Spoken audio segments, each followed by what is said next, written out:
سلام و درود. با یکی دیگر از ویدیوهای چینل یوتیوب من خوش آمدید. امروز می خواهم در کنار رسامی که می کنم برای شما یک داستان تعریف کنم.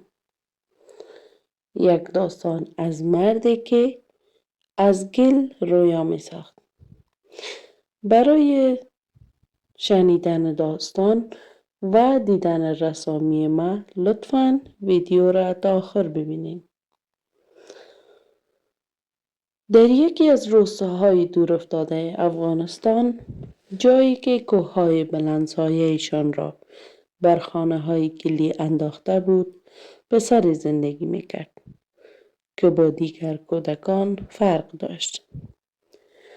وقتی همسن سالانش دنبال گوسفندان می‌دویدند یا با سنگ و چوب بازی می‌کردند، او کنار جوی آب می‌نشست و از گل نرم حیوانک‌های کوچک می‌ساخت. اسب، بز، گوسفند، شتر، پرنده، آهو و با انگشتان کوچکش به آنها شکل می‌داد و با یک تکه چوب چشم‌ها، گوش‌ها، حتی نقش‌هایشان را خیلی به دقت روی گل حک می‌کرد. کودکان روستا دورش جمع می شدند و با شوق منتظر می ماندند تا کارش تمام شود. اما او هیچ وقت ساخته هایش را برای خودش نگه نداشت. هر حیوانکی را با لبخند به یکی از بچه ها هدیه می داد و از خوشحالی آنها بیشتر از هر چیز دیگری لذت می برد. اما بزرگترها کار او را بیهوده می دانستند. گاهی می گفتند این بازی ها نمی شود. دیگر می گفت هنر به چی درد می خورد؟ برو کار یاد بگیر که فردا شکمت را سیر کنی. او چیزی نمی گفت، اما هر بار دوباره کنار جوی آب می نشست و از همان گل دنیای تازه را می آفرید. سالها گذشت و علاقه‌اش به هنر بیشتر شد. هر منظره‌ای که می‌دید دوست داشت آن را نقاشی کند. زغال سوخته را بر می داشت و روی دیوارهای گلی خانه یا تکه‌های چوب کوه‌ها، درختان، پرندگان و چهره مردم را می کشید. در روستا کسی هنر را نمی شناخت و کسی نمی توانست استعداد او را درک کند. با وجود همه حرفها درسش را ادامه داد. مکتب از روستا دور بود و هر روز باید ساعتها از میان کوه‌ها در راه پیاده می رفت. زمستانها برف تا زانو می رسید و باد سرد صورتش را می برید. تابستانها آفتاب سوزان و نفس گیر داشت، اما هیچ کدام نتوانست او را از رفتن به مکتب باز دارد. یک روز معلمش نقاشی هایش را دید و گفت اگر فرصت پیدا کنی روزی هنرمند بزرگی خواهی شد. همان جمله برایش به اندازه یک دنیا ارزش داشت. وقتی مکتب را تمام کرد فهمید در شهر دانشگاهی وجود دارد که رشته هنر تدریس می شود. تصمیم گرفت به آنجا برود. تصمیمی که برای بسیاری از مردم روستا عجیب بود. بعضی ها گفتند آخر هنر هم دانشگاه می خواهد. برخی دیگر خندیدند و گفتند آخرش دوباره بر می گردی و کشاورزی می کنی. اما او رویاهایش را رها نکرد. پول سفر نداشت. بخشی از راه را پیاده رفت، بخشی را با موترهای بربری و گاهی ساعتها زیر آفتاب یا باران منتظر می‌ماند تا وسیله‌ای پیدا شود که او را تا جایی برساند. شب‌هایی را می‌گذشتند در مسجد و یا کنار مسافران دیگر و تنها غذایش نان خشک و چای بود. و گاهی هم همان را هم نداشت.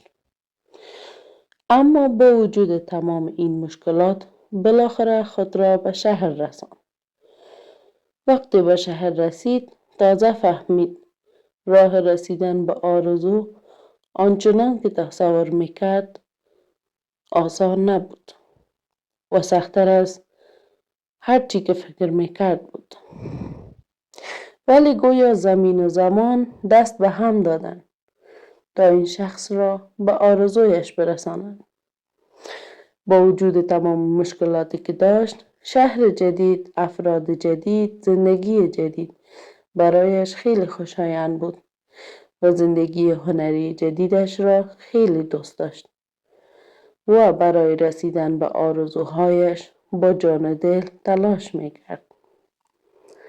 گاهی پول خرید کاغذ و مداد هم نداشت، اما آنقدر علاقمند هنر بود و محکم برای رویاهایش استاده بود که نداشتن امکانات و وسایل باعث نشد از رویاهایش دست بکشد، چون او بیشتر از خورد و خوراک و خواب به خلق کردن اثر هنری نیاز داشت.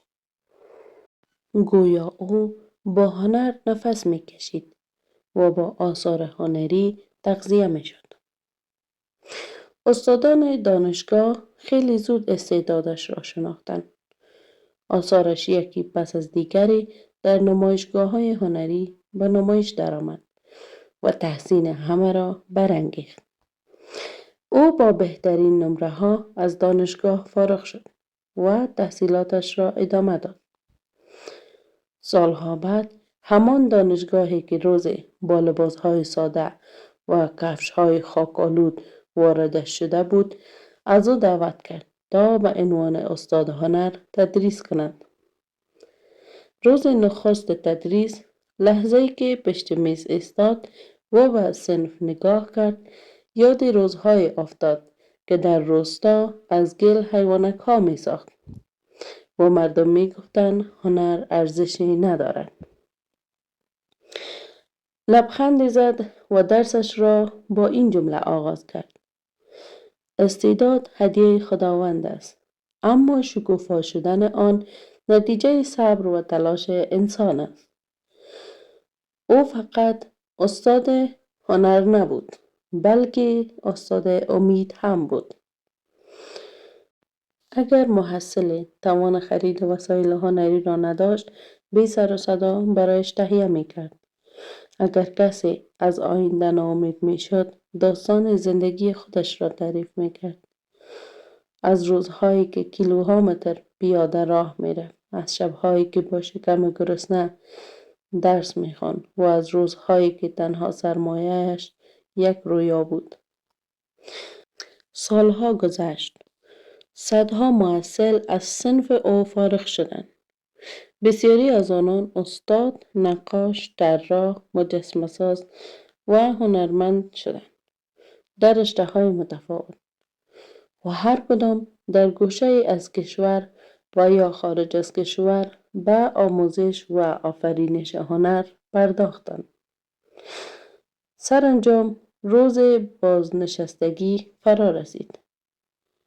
همکاران و شاگردانش برایش مراسمی گرفتند. یکی از شاگردانش گفت: استاد، شما فقط هنر یادمان ندادید، یادمان دادید که هیچ رویایی کوچک نیست.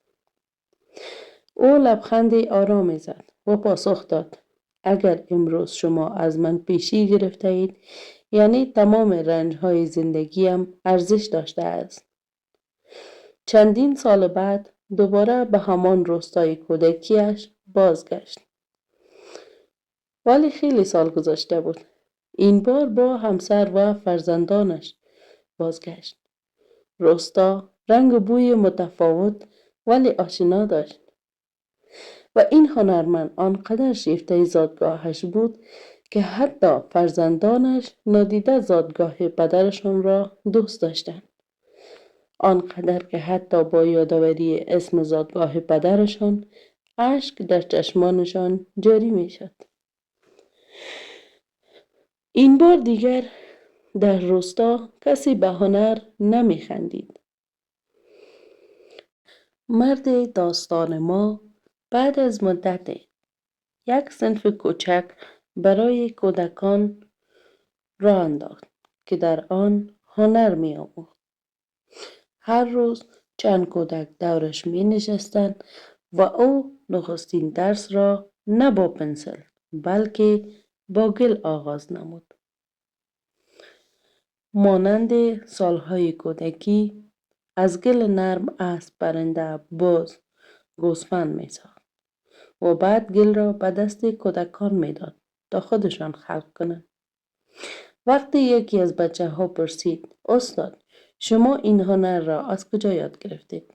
لبخندی زد، مشتی گل را از کنار جوی آب برداشت و گفت همه چیز از همینجا شروع شد. از یک مشت گل، یک رویا و ایمانی که هیچ وقت اجازه نداد حرف مردم آینده ام را تعیین کنند.